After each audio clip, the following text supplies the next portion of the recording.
നമസ്കാരം. Black and വൈറ്റിലേക്ക് സ്വാഗതം. ഇന്ത്യയിലെ പൗരത്വം നിർണയിക്കുന്ന രേഖകൾ എന്തൊക്കെയാണ്? ഇന്ത്യയിൽ ജനിച്ചു വളർന്ന ഒരു മനുഷ്യന് അയാളുടെ പൗരത്വം സ്വാഭാവികമായി ഉള്ളതാണോ, അതോ പല വഴികളിലൂടെ പല രേഖകളിലൂടെ സർക്കാരിന് മുമ്പിൽ തെളിയിച്ചെടുക്കേണ്ട ഒന്നാണോ? ഇങ്ങനെ ഇന്ത്യൻ പൗരത്വം സംബന്ധിച്ച വലിയ ചർച്ചകൾക്ക് വഴിവെച്ചിരിക്കുകയാണ് ദ ടെലഗ്രാഫിൻ്റെ മുൻ എഡിറ്ററും പ്രമുഖ മലയാളി മാധ്യമപ്രവർത്തകനുമായ ആർ രാജഗോപാൽ ഈ അടുത്ത് പങ്കുവച്ച ചില വിവരങ്ങൾ. അദ്ദേഹത്തിൻ്റെ SIR കാലത്ത് അദ്ദേഹത്തിൻ്റെ വോട്ടവകാശം നിഷേധിക്കപ്പെടുകയും അതിനുള്ള അപ്പീൽ പരിഗണനയിലിരിക്കെ അദ്ദേഹത്തിൻ്റെ പാസ്പോർട്ട് പുതുക്കാനുള്ള അപേക്ഷ അതേ കാരണം കാണിച്ച് തള്ളിക്കളയുകയും അല്ലെങ്കിൽ അനിശ്ചിതത്തിലാക്കുകയും ചെയ്ത സംഭവം അദ്ദേഹം ഈയിടെ പങ്കുവെക്കുകയുണ്ടായി.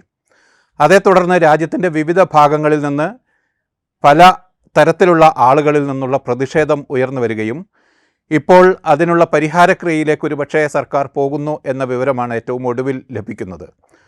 ആർ രാജഗോപാൽ ഇപ്പോൾ എന്നോടൊപ്പം ബ്ലാക്ക് ആൻഡ് വൈറ്റിൽ പങ്കെടുക്കാൻ ലൈനിൽ ചേരുകയാണ്. സാർ, ആദ്യമായി ഈ കേസിൻ്റെ ഇപ്പോഴത്തെ അപ്ഡേറ്റ് എന്താണ്? ഈ ഏതെങ്കിലും തരത്തിൽ അധികൃതരിൽ നിന്നുള്ള പുതിയ തരത്തിലുള്ള അപ്രോച്ച് ഇക്കാര്യത്തിൽ ഉണ്ടായിട്ടുണ്ടോ? ഇതിലൊരു അപ്ഡേറ്റ് ആദ്യം പറയാമെന്ന് തോന്നുന്നു. പാസ്പോർട്ട് റീജിയണൽ പാസ്പോർട്ട് ഓഫീസ് അവരാണ് എന്നെ ജൂൺ 17 അറിയിച്ചത്.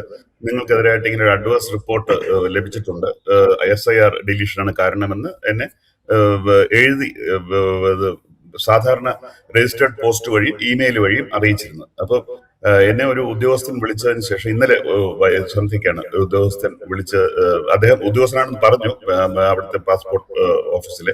അപ്പോൾ നിങ്ങൾക്ക് കിട്ടിയ ജൂൺ 17 എഴുത്തിന്റെ മറുപടി ആയിട്ട് ഇങ്ങനെ ഒരു ഒബ്ജക്ഷൻ ഈ കിട്ടിയിട്ടുണ്ട്, അപ്പോൾ പോലീസിനെ കൊണ്ട് ഒന്നും കൂടെ റീവെരിഫിക്കേഷൻ ചെയ്യിക്കാമോ എന്ന് എന്റെ കയ്യിൽ നിന്നൊരു അപേക്ഷ പോലൊരു മെയിൽ അയക്കണം എന്ന് പറഞ്ഞു.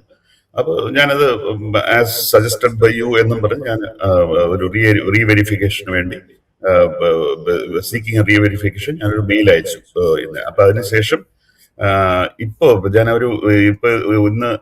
ഇതിപ്പോ ഒരു 2-3 മണിയാകുമ്പോൾ പോകുന്നുള്ളൂ. അപ്പൊ ഒരു 2:30ക്കും 2:45 ഇടയ്ക്കാന്ന് തോന്നുന്നു എനിക്കിപ്പോ ഒരു മെസ്സേജ് ഇന്നലെ വിളിച്ച നമ്പറിൽ നിന്ന് ഒരു മെസ്സേജ് കിട്ടി, പോലീസ് വെരിഫിക്കേഷൻ ഇനിഷ്യേറ്റഡ് എന്നും പറയും, റീവെരിഫിക്കേഷൻ ഇനിഷ്യേറ്റഡ് എന്നും പറയും. അപ്പൊ ഇതെല്ലാം പാസ്പോർട്ട് ഓഫീസിൽ നിന്നാണ്. പോലീസിൽ നിന്ന് ഇതുവരെ ആരും എന്നെ ഇതുവരെ വിളിച്ചിട്ടില്ല. പക്ഷെ ഇന്നത്തെ ഇന്ത്യൻ എക്സ്പ്രസ് പത്രത്തില് ഒരു പോലീസ് ഓഫീസറിനെ അവർ കോട്ട് ചെയ്തിട്ടുണ്ട്. അദ്ദേഹം പറയുന്നത് എന്റെ ഡോക്യുമെന്റ്സ് അവർ റീ എക്സാമിൻ ചെയ്യുകയാണ്, എന്റെ വീട്ടിന്റെ അഡ്രസ്സിൽ പോയിട്ട് അവർക്ക് എന്തോ സംശയങ്ങളൊക്കെ ഉണ്ട്, റീ എക്സാമിൻ ചെയ്യുന്നു എന്ന്. ഇത് ലേറ്റസ്റ്റ് അപ്ഡേറ്റ് ഇതാണ്. ഇന്റൻസീവ് റിവിഷൻ SIR നടപ്പാക്കുന്ന ഘട്ടത്തിൽ അത് ഏതാനും ചില സംസ്ഥാനങ്ങളിൽ കേരളവും ബംഗാളും ഉൾപ്പെടെ നടപ്പിലാക്കി, മറ്റു ചില സംസ്ഥാനങ്ങളിൽ അത് നടപ്പിലാക്കാനുള്ള പ്രക്രിയയിലാണ് ഇലക്ഷൻ കമ്മീഷൻ ഉള്ളത്. സുപ്രീം കോടതിയിൽ ഈ കേസ് പരിഗണിക്കപ്പെട്ട ഘട്ടത്തിൽ സുപ്രീം കോടതി SIR തുടരാൻ അനുവദിച്ചുവെങ്കിലും വളരെ കാറ്റഗോറിക്കലായി ഇക്കാര്യം അതല്ലെങ്കിൽ SIRൽ പേരുണ്ടോ ഇല്ലേ എന്നത് പൗരത്വത്തിനോ മറ്റു കാര്യങ്ങൾക്കോ ഉള്ള രേഖയായി കണക്കാക്കാനാവില്ല എന്ന് വളരെ കാറ്റഗറിക്കലായി സുപ്രീം കോടതി പറഞ്ഞിരുന്നു. എന്നിട്ടും പൗരത്വത്തിൻ്റെ പ്രശ്നം, SIRലെ പേരില്ല, റിവിഷനിൽ പേര് വന്നില്ല, ഡിലീറ്റ് ചെയ്യപ്പെട്ടു എന്ന കാരണം ഔപചാരികമായി തന്നെ ചൂണ്ടിക്കാട്ടിക്കൊണ്ടാണ് താങ്കളുടെ പാസ്പോർട്ടിൻ്റെ റിന്യൂവൽ പ്രക്രിയ പിടിച്ചു വച്ചിരിക്കുന്നത്. യഥാർത്ഥത്തിൽ നേരത്തെ ആശങ്കപ്പെട്ടിരുന്ന കാര്യം SIR എന്നത് പൗരത്വവുമായി കണക്ട് ചെയ്യപ്പെടാം എന്നതിന് ഉദാഹരണമായി നമുക്ക് ഇതിനെ കാണാം, അല്ലേ? തീർച്ചയായിട്ടും താങ്കൾ പറഞ്ഞത് വളരെ കൃത്യമാണ്. കാര്യം മെയ് 20 ഞാൻ ഈ പോലീസിന്റെ ഇവിടുത്തെ സ്പെഷ്യൽ ബ്രാഞ്ചിന്റെ ഒരു വിങ് ഉണ്ട്, ഒരു കൺട്രോൾ ഓർഗനൈസേഷൻ, SCO എന്നാണ് ഉദ്ദേശിക്കുന്നത്, പറയാം, സെക്യൂരിറ്റി കൺട്രോൾ ഓർഗനൈസേഷൻ. അവിടെ എന്നെ വിളിപ്പിച്ചിരുന്നു, പോലീസ് സ്റ്റേഷൻ അങ്ങോട്ട് ചെല്ലാൻ പറഞ്ഞു. അവിടെ ചെന്നപ്പോൾ അവര് ഏകദേശം ഒരു ടോക്കണൊക്കെ എടുത്തു കഴിഞ്ഞ് നമ്മൾ ടോക്കൺ എടുത്തിട്ടാണ് കാണേണ്ടത്. അപ്പൊ ഞാൻ വിചാരിച്ചത് എന്നോട് ചോദ്യങ്ങൾ ചോദിക്കും. അപ്പൊ എന്റെ ഒരു ചിറ്റ് വാങ്ങിച്ചു, എന്റെ പേരും എന്റെ പാസ്പോർട്ട് ഫയൽ നമ്പർ ഒരു ചിറ്റ് എന്റെ ഞാൻ തന്നെ എഴുതി കൊടുത്ത് വാങ്ങിച്ചിട്ട് ഒരു 5 മിനിറ്റ് അകത്തത് ഒരു ഉദ്യോഗസ്ഥനകത്തോട്ട് പോകുന്നു. അപ്പൊ നമുക്ക് ആ മുറിക്കകത്ത് കയറാൻ പറ്റുക, നോ അഡ്മിഷനാണ്. അവിടെ ഒരുപാട്, എന്നാലും നമ്മൾ കവർ തുറപ്പ് കാണാൻ ഒരുപാട് ഉദ്യോഗസ്ഥർ കമ്പ്യൂട്ടറിൽ എടുത്ത് ജോലി ചെയ്യുന്ന നമുക്ക് കാണാം. അപ്പൊ ഒരു 5 മിനിറ്റ് പോലും എടുത്തു കാണുന്നില്ല. അപ്പൊ ഞാൻ ബാക്കി അന്ന് ടോക്കൺ എടുത്തവരെല്ലാം ഹാളിൽ നിൽക്കുകയാണ്. അപ്പൊ വേറൊരു ഉദ്യോഗസ്ഥൻ പുറത്തോട്ട് വരുന്നു. എന്നിട്ട് എന്റെ ചിറ്റ് അദ്ദേഹത്തിന്റെ കയ്യിലുണ്ട്, അദ്ദേഹം എന്റെ പേര് വിളിക്കുന്നു. എന്നിട്ട് അവിടെ വെച്ച് തന്നെ പറയുന്നത് ഹൊബേന. ഹൊബേന എന്ന് പറഞ്ഞാൽ ബംഗാളിൽ പറഞ്ഞാൽ ഇത് നടക്കില്ല, ഇറ്റ് കനോട്ട് ബി ഡൺ എന്നുള്ളൊരു ഫൈനാലിറ്റി ഇല്ല. അപ്പൊ ഞാൻ ചോദിച്ചു, എന്താ കാര്യം എന്ന് വെച്ചാൽ പറഞ്ഞു, ഇങ്ങനെ SIR നിങ്ങളുടെ പേര് വെട്ടി, വോട്ടർ പട്ടികയിൽ പേരില്ല, അപ്പൊ എപ്പോഴും റെസ്റ്റോർ ചെയ്യാൻ പേര് തിരിച്ചു വരുന്നു അപ്പോൾ ഞങ്ങൾ വെരിഫിക്കേഷൻ കൊടുക്കും, അതുവരെ പറ്റില്ല എന്നാണ്.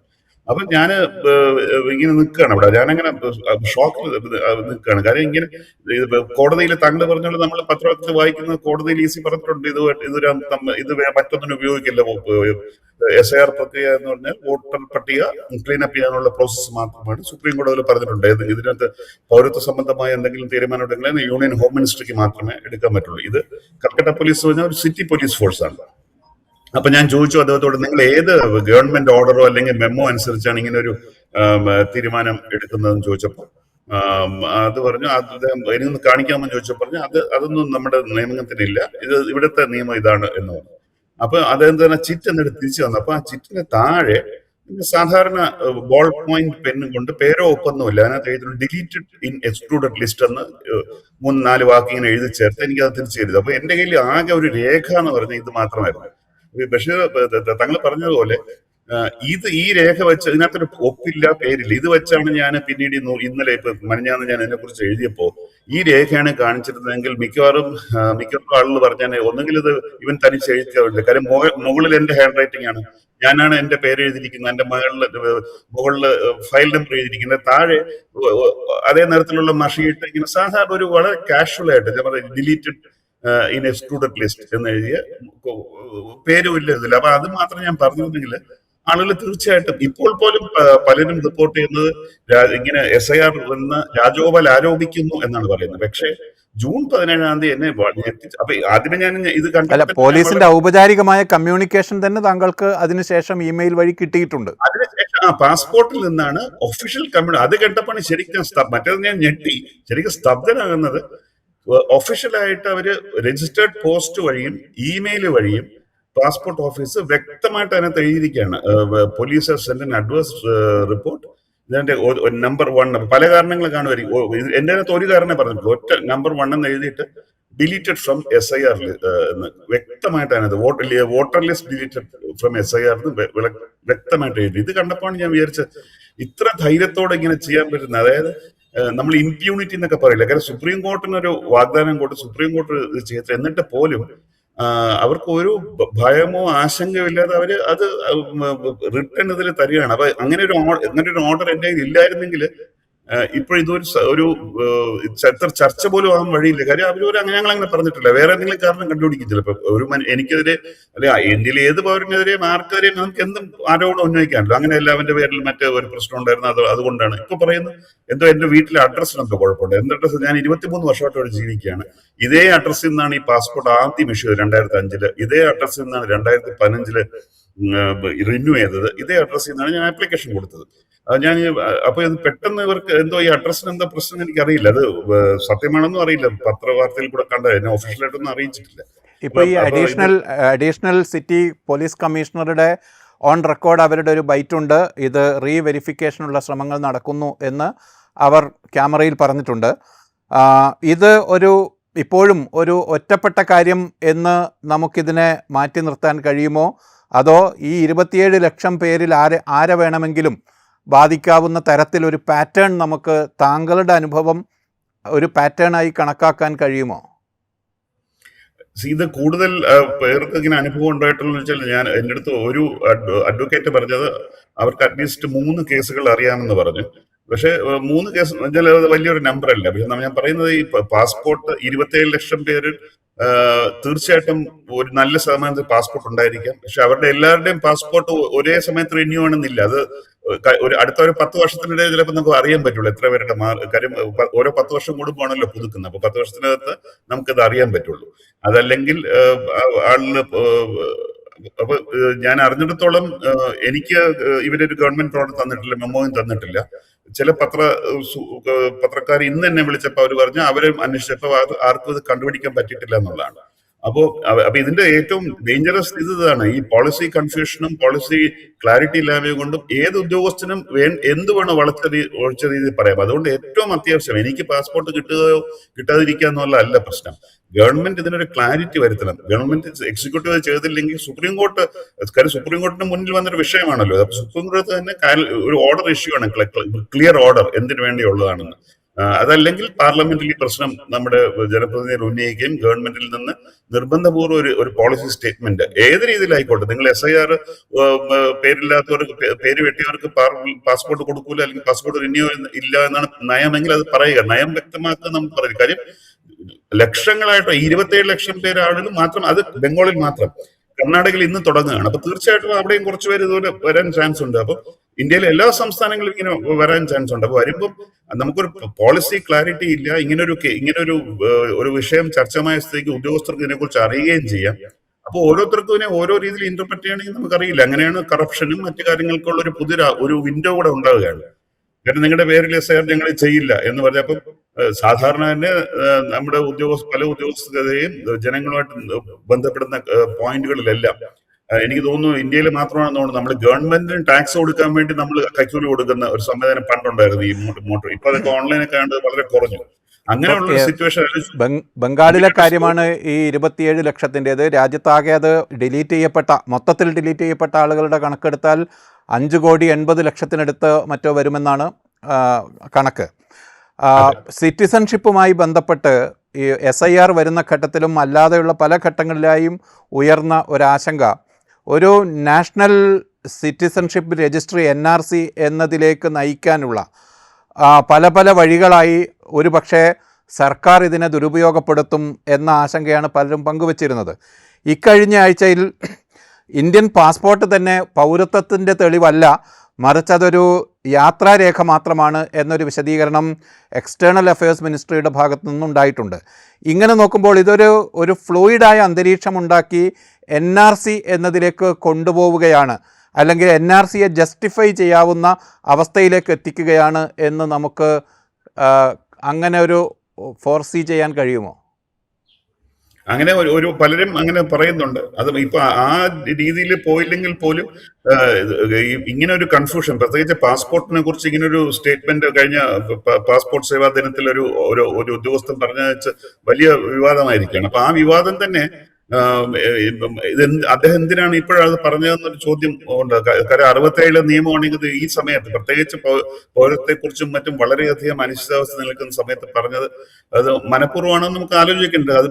അതിന് പിന്നിൽ മറ്റ് NRC വരാം, അല്ലെങ്കിൽ ഗവൺമെന്റ് തന്നെ പറയാം, നിങ്ങൾ തന്നെയാണ് പറയുന്നത് കൺഫ്യൂഷൻ. അപ്പൊ കൺഫ്യൂഷൻ നീക്കാൻ വേണ്ടി നമുക്കൊരു പുതിയ കാർഡ് ആയാലോ എന്ന് അവർ ഒരു സിറ്റിസൺഷിപ്പ് കാർഡ് എന്നൊരു പുതിയൊരു കോൺസെപ്റ്റ് വരികയും, അതായത് കൺഫ്യൂഷൻ നീക്കാൻ. അപ്പം നമുക്കറിയാം ആധാർ സമയത്ത് എന്താണ്, ആധാർ ഏകദേശം എത്ര കോടി രൂപ ചെലവാക്കിയാണ് ആധാർ പ്രോജക്ട് അന്ന് നടന്നത്. അന്ന് അത് പറഞ്ഞത് ആധാർ ആയിരിക്കും നമ്മുടെ എല്ലാ പ്രാർത്ഥനകളുടെയും ആൻസർ എന്ന് പറഞ്ഞാൽ, എല്ലാ പ്രോബ്ലം സോൾവ് ചെയ്യുന്ന ആധാർ. ഇപ്പൊ പറയുന്നു ഇത്രയും കോടി രൂപ ചെലവാക്കിയ ഒരു നാഷണൽ പ്രോജക്ട് ഉണ്ടാക്കിയിട്ട് ഇപ്പൊ പറയുന്ന ആധാറിന് അങ്ങനെ പറയും പോലെ ഒരു ആക്സെപ്റ്റബിലിറ്റി ഒന്നും ഇല്ല എന്നൊക്കെ പറയുന്നു. അപ്പൊ വീണ്ടും അതുപോലെ ഒരു കാർഡ് പ്രോജക്ട് വരികയാണെങ്കിൽ എത്ര കോടി രൂപ ചെലവാകുമെന്ന് നമുക്ക് ഊഹിക്കാവുന്നേ ഉള്ളൂ. അതിനകത്ത് ഞാൻ നേരത്തെ പറഞ്ഞ പോലെയുള്ള കറപ്ഷന്റെയും മറ്റും പോസിബിലിറ്റി വളരെ ഹൈ ആണ്.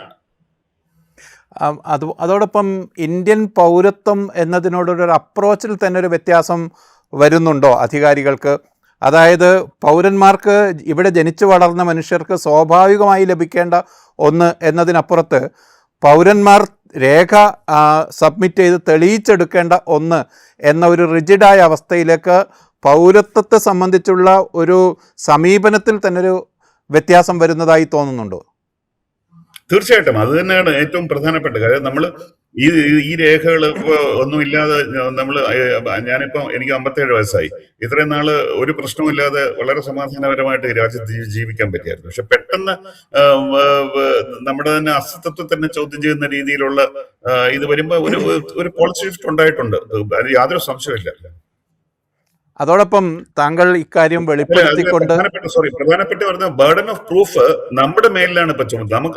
നമ്മളാണ് പ്രൂവ് ചെയ്യേണ്ടത് നമ്മളെ സിറ്റിസൺ. ഇതെന്തൊരു ഒരു രാജ്യത്തെ പൗരനാണെന്ന് നമ്മൾ ഓരോരുത്തരും പ്രൂവ് ചെയ്യുക എന്ന് പറഞ്ഞാൽ ഇത് പക്ഷെ പലർക്കും പറയുമ്പോൾ തന്നെ അതിനകത്ത് അടങ്ങിയിട്ടുള്ള അപകടങ്ങളും അതിനകത്ത് അടങ്ങിയിട്ടുള്ള വിരോധാഭാസം ഒന്നും വളരെ വിദ്യാഭ്യാസമുള്ളവർക്ക് പോലും അതിന്റെ ഡേഞ്ചർ മനസ്സിലായിട്ടുണ്ടോ എന്ന്. അപ്പൊ ഇത് മാധ്യമങ്ങളോട് നിരന്തരം ചർച്ചകളിലൂടെ നമുക്ക് വെറും ബേസിക് അവയർനെസ് അല്ല, നമ്മുടെ ഫണ്ടമെന്റൽ എന്താണ് ഇന്ത്യ എന്ന റിപ്പബ്ലിക്, നമ്മുടെ അങ്ങനെയുള്ള കാര്യങ്ങളെ കുറിച്ചുള്ള തന്നെ ഒരു അണ്ടർസ്റ്റാൻഡിങ് നമ്മൾ പുതുക്കേണ്ടിയിരിക്കുന്നു, റിവൈവ് ചെയ്യേണ്ടിയിരിക്കുന്നു എന്ന് എനിക്ക് തോന്നുന്നു.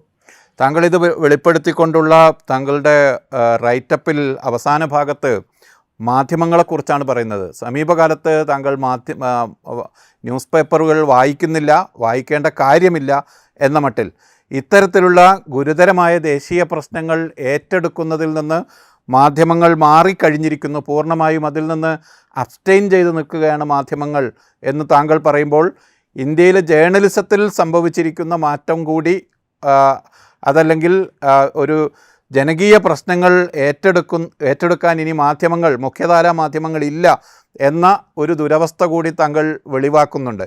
എന്താണ് അത്ര വലിയൊരു ഡിസപ്പോയിൻമെൻറ്റ് തോന്നാനുള്ള കാരണം എന്താണ്? ഞാൻ പ്രധാനമായും ഉദ്ദേശിച്ചത് തീർച്ചയായിട്ടും മുഖ്യധാരാ മാധ്യമങ്ങളെ കുറിച്ച് തന്നെയാണ്. അല്ലാതെ ഓൺലൈനും അങ്ങനെയുള്ള പല മാധ്യമങ്ങളും വളരെ നല്ല ജേർണലിസം ഇപ്പോഴും ചെയ്യുന്നുണ്ട്. ഇൻഫാക്ട് ബീഹാർ SIR-നെ കുറിച്ച് എനിക്ക് തോന്നുന്നു ഞാൻ കണ്ടിട്ടുള്ളതിൽ ഏറ്റവും നല്ല റിപ്പോർട്ടേഴ്സ് കളക്റ്റീവ് എന്ന് പറഞ്ഞ ഒരു ഗ്രൂപ്പ്, അവരുടെ മീഡിയ. ഇത് മാത്രമല്ല അതിനകത്ത് ഏറ്റവും നമ്മൾ വേദനയോട് ഓർക്കുന്ന ആ സൈറ്റ് ഒരു ഫ്രീ സൈറ്റ് ആണ്. അവർ നമ്മുടെ നിന്ന് പൈസ വാങ്ങിക്കുന്നില്ല ഇത്രയും നല്ല ജേർണലിസം ചെയ്തിട്ട്. അതേസമയം നമ്മുടെ ഇന്ന് ദിവസവും 9 രൂപയും 7 രൂപയും 8 രൂപയൊക്കെ വാങ്ങിക്കുന്ന മുഖ്യധാരാ പത്രങ്ങൾ തീരെ ഇറസ്പോൺസിബിൾ ആയിട്ടുള്ള രീതിയിൽ അവര് പലപ്പോഴും ഇങ്ങനെ അവരോട് ചോദ്യം ചോദിക്കുമ്പോൾ അവർ പറയും ഞങ്ങൾ സ്റ്റോർ ചെയ്യാറുണ്ട്. അവർ ചെയ്യാറുള്ള സ്റ്റോറി ഓരോ വ്യക്തികളെ കുറിച്ചോ ഈ കുറച്ച് നമ്മളെ ഈ ഇമോഷണലി നമ്മളെ അഫക്ട് ചെയ്യുന്ന തരത്തിലുള്ള സ്റ്റോറികൾ SIR-നെ കുറിച്ച് ശരിയാണ്. പക്ഷെ ആത്യന്തികമായി ഇങ്ങനെയുള്ള പ്രശ്നം അത് എന്നെപ്പോലൊരു മുൻ സാധാരണ മനുഷ്യന് പോലീസുകാരോടോ അല്ലെങ്കിൽ ഒരു ചീഫ് സെക്രട്ടറിയോടോ അല്ലെങ്കിൽ ഒരു ആഭ്യന്തര മന്ത്രിയോടോ ആക്സസ് പോലും ഇല്ല ചോദിക്കാനായിട്ട്. ഞാൻ പറഞ്ഞ പ്രധാന കാര്യം, ഏത് ഗവൺമെന്റ് ഓർഡർ അനുസരിച്ച് നിങ്ങൾ ചെയ്യുന്നത്, ഇത് ചെയ്യേണ്ടത് മാധ്യമങ്ങളാണ്. എന്റെ പ്രശ്നത്തെക്കുറിച്ച് ഇന്ത്യയിലെ മിക്കവാറും എല്ലാ പ്രധാനപ്പെട്ട മുഖ്യധാര ഡൽഹിയിലെ പത്രങ്ങളിലും കൽക്കട്ടയിലെ പത്രങ്ങളിലും മിക്കവാറും എല്ലാവർക്കും അറിയായിരുന്നു എന്റെ കാര്യം. പക്ഷെ ഒരാള് പോലും ഇങ്ങനെ എന്നെ കുറിച്ച് സ്റ്റോർ ചെയ്യണമെന്നല്ല ഞാൻ പറഞ്ഞത്. നമ്മൾ ഇങ്ങനെ ഒരു കാര്യം കേൾക്കുമ്പോൾ എന്താണ് ഒരു ജേർണലിസ്റ്റ് നമ്മൾ ചെയ്യേണ്ടത്? താങ്കൾ ആദ്യം ചോദിച്ച പോലെ ഇത് വ്യാപകമായ ഒരു സംഭവമാണോ, ഇങ്ങനെ മറ്റുള്ളവർക്ക് ഇത് നേടുന്നുണ്ടോ, ഇങ്ങനെ നമ്മൾ അന്വേഷിക്കണ്ടേ? അതിനുശേഷം അങ്ങനെ ആണെങ്കിൽ നമ്മൾ നമ്മൾ പോലീസ് ആഭ്യന്തരമന്ത്രിയോട് ചോദിക്കും, അല്ലെങ്കിൽ പോലീസ് കമ്മീഷണറോട് ചോദിക്കും, ഇത് ഏത് പോളിസിയുടെ പുറത്താണ് നിങ്ങൾ ഇങ്ങനെ സുപ്രീം കോടതി ഇങ്ങനെ പറഞ്ഞ സ്ഥിതിക്ക് എങ്ങനെയാണ് നിങ്ങൾക്ക് മെമ്മോ ഉണ്ടോ? ഇതല്ലേ ഒരു പത്രത്തിന്റെ ഒരു മാധ്യമത്തിന്റെ പണി. ഇങ്ങനെ ഒരൊറ്റ കാര്യം നമ്മൾ ഏതെങ്കിലും പത്രത്തിൽ കണ്ട കാര്യം ഓർക്കുന്നുണ്ടോ? ഇത് അവർക്ക് അറിയില്ല. ഇപ്പൊ പലരും പറയുന്നുണ്ട് ഞങ്ങൾക്ക് അറിയില്ലായിരുന്നു. ശുദ്ധ അസംബന്ധം പറയുകയാണ്. എനിക്ക് നേരിട്ടറിയാം. ഒന്നോ രണ്ടോ പത്രങ്ങളുടെ ഏറ്റവും തലപ്പത്തിരിക്കുന്ന പ്രൊഫഷണൽ ജേർണലിസ്റ്റുകൾക്ക് ഞാൻ നേരിട്ട് സംശയം ചോദിച്ചു. എന്നെ ഹെൽപ്പ് ചെയ്യണമെന്നല്ല ഞാൻ പറഞ്ഞത്. ഇങ്ങനെ ഒരു സംഭവം ഉണ്ടായിട്ട് ഇതിന്റെ ഒരു സത്യാവസ്ഥ ഒന്ന് അറിയിക്കാമോ, ഇങ്ങനെ ഒരു പോളിസി ഉണ്ടോ എന്ന്. എന്നിട്ട് അങ്ങനെ അറിയിക്കാന്നൊക്കെ പറഞ്ഞിട്ട് 2 ആഴ്ചയായിട്ട് മൗനമാണ് അവർക്ക് ഇങ്ങനെ പറയാൻ കഴിയുന്നത് ഇതിനെ കുറിച്ച് അറിയില്ലായിരുന്നു.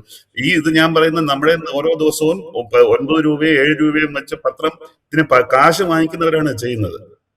അതേസമയം ഞാൻ നേരത്തെ പറഞ്ഞ പോലെ വയറും റിപ്പോർട്ടേഴ്സ് കളക്റ്റീവും ന്യൂസ് ലോണ്ടറിയും ന്യൂസ് മിനിറ്റും ഒരുപാട് വെബ്സൈറ്റ് ഇവരാരും നമ്മുടെ എനിക്കൊണ്ട് ന്യൂസ് ലോണ്ടറി ചില സൈറ്റൊക്കെ പേ വാളിന് പിന്നിലായിരിക്കും. പക്ഷെ അതെല്ലാം ചെയ്യുന്ന അങ്ങനെ ചെയ്യുമ്പോൾ നമ്മൾ എന്താണ് പറയേണ്ടത്? പിന്നെ നമ്മുടെ പൈസ വാങ്ങിക്കുന്ന ഒരു കാര്യം ഒരു വായനക്കാരൻ രീതിയിൽ ഇതിനെക്കുറിച്ച് നമ്മളൊരു വായനക്കാരൻ രീതിയിൽ നമ്മളൊരു കത്തയച്ചാൽ അതിന് മറുപടി പോലും കൊടുക്കാൻ പല പത്രങ്ങളും ചെയ്യാറില്ല. അപ്പം അവസാനമായി താങ്കൾ 30 വർഷത്തിലേറെയായി മാധ്യമപ്രവർത്തന രംഗത്തുണ്ട്. കൽക്കട്ടയിലാണ് കൂടുതൽ കാലം ചെലവഴിച്ചത്. ടെലഗ്രാഫ് എന്ന പത്രത്തിൽ താങ്കൾ നടത്തിയ ജേർണലിസത്തിന് നൽകുന്ന വിലയാണോ ഇപ്പോൾ ജീവിതത്തിൻ്റെ ഈ സ്റ്റേജിൽ ഇപ്പോൾ അനുഭവിക്കുന്നത്? അങ്ങനെ കരുതുന്നുണ്ടോ? ഇല്ല, ഞാനങ്ങനെ കരുതുന്നില്ല. അത് എന്റെ സുഹൃത്തുക്കളെ പലരെയും അവരെല്ലാം കരുതുന്നുണ്ട്. പക്ഷെ ഞാനങ്ങനെ കരുതുന്നില്ല. കാര്യം എന്റെ തെളിവില്ല. അപ്പൊ നമ്മൾ ബേസിക് ജേർണലിസ്റ്റിന്റെ എന്ന് പറഞ്ഞാൽ ഒരു പത്രപ്രവർത്തനം അല്ലെങ്കിൽ കൂടിയും നമ്മളുടെ ട്രെയിനിങ് എന്നത് നമ്മൾ തെളിവില്ലാത്ത കാര്യങ്ങൾ പറയാൻ പാടില്ല എന്നാണ്. പക്ഷെ ഇന്നലെ വൈകുന്നേരം വരെ എനിക്ക് യാതൊരു തെളിവില്ലായിരുന്നു. പക്ഷെ ഇന്നലെ ഒരു സന്ധ്യയായപ്പോൾ നമ്മുടെ സർക്കാരുമായിട്ട് അടുത്ത ബന്ധമുള്ള ഒരു വ്യക്തി, അദ്ദേഹത്തിന്റെ പേര് ഞാൻ പറഞ്ഞു, അദ്ദേഹത്തെ വീണ്ടും ഗ്ലോറിഫൈ ചെയ്യാൻ ശരിയല്ല, ഗവൺമെന്റ്, അതായത് കേന്ദ്ര സർക്കാരോട് അടുപ്പമുള്ള ഒരു വ്യക്തി ട്വീറ്റ് ചെയ്ത് ഇത് തന്നെയാണ്.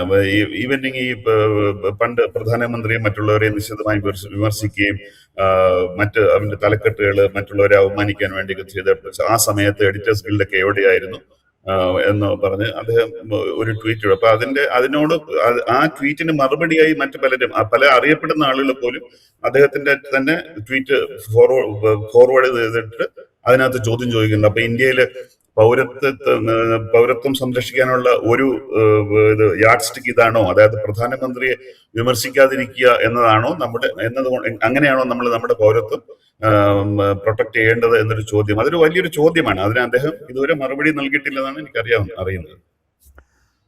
വളരെ നന്ദി ആർ രാജഗോപാൽ. അദ്ദേഹം ഒരു ജേർണലിസ്റ്റ് എന്ന നിലയിലുള്ള എത്തിക്സിൻ്റെ ഏറ്റവും പാരമ്യം എന്ന് പറയാവുന്ന വിധത്തിലാണ് വ്യക്തിഗതമായി ഇത്തരം ഓർഡിയിലൂടെ കടന്നു പോകുമ്പോഴും അതിന് പിന്നിലൊരു കാരണമുണ്ട് എന്ന് തെളിവ് ഇല്ലാത്തതിനാൽ താൻ പറയുന്നില്ല എന്ന വളരെ ഡിഗ്നിഫൈഡ് ആയൊരു പൊസിഷൻ എടുക്കുകയാണ് ആർ രാജഗോപാൽ.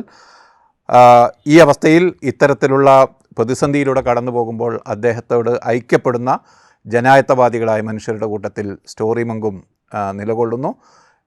എല്ലാ അഭിവാദ്യങ്ങളും ഐക്യദാർഢ്യവും ശ്രീ രാജഗോപാൽ. വളരെ നന്ദി ഈ പരിപാടിയിൽ പങ്കെടുത്തതിന്. വളരെ നന്ദി. Thank you.